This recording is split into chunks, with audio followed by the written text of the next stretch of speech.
My name is Stuart Cupit. I'm one of the technical director and one of the co-founders of Inition. We've been asked by Westfield to partner with them to create an interactive experience to launch their fashion trends 2015.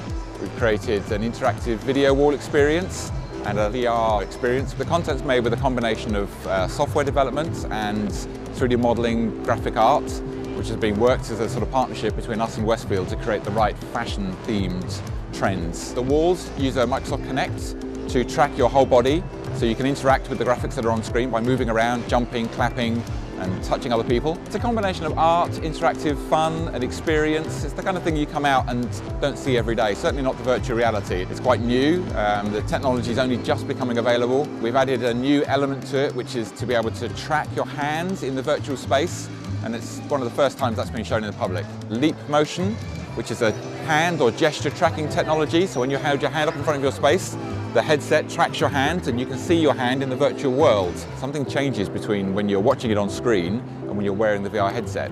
The content appears all around you. When you look around, the headset tracks your head motion and redraws the view, so wherever you look, you see the appropriate view. Adding the interaction with your virtual hands enables you to sort of reach out and touch and interact with things in the scene, which makes it even more compelling.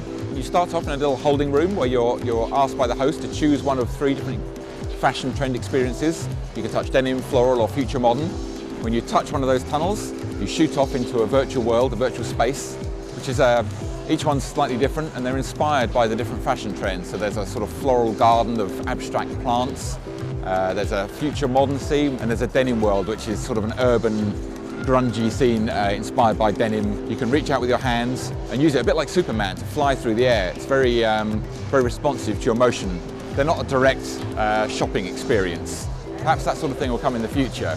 The idea that you can put a VR headset on and go into a virtual shopping mall and actually buy things. A lot of people are working on those sort of concepts. In terms of shopping experience, there's all kinds of options being worked on. With VR, you can replicate the walking into a store experience as though you're standing in the store.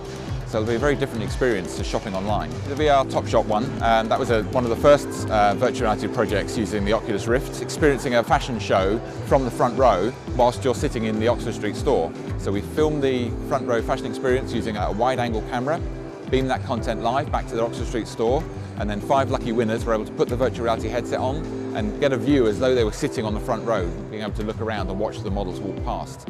So it was a way of inviting people to experience something they wouldn't normally get an invite to. I think the initial interest is kind of all around gaming, but as those products become more available and more mature, then gradually people will start to see the ability to have these in the home, and from that they'll be able to think, maybe I could use this to get a shopping experience or a retail experience in the home that's more engaging, more compelling than a web page.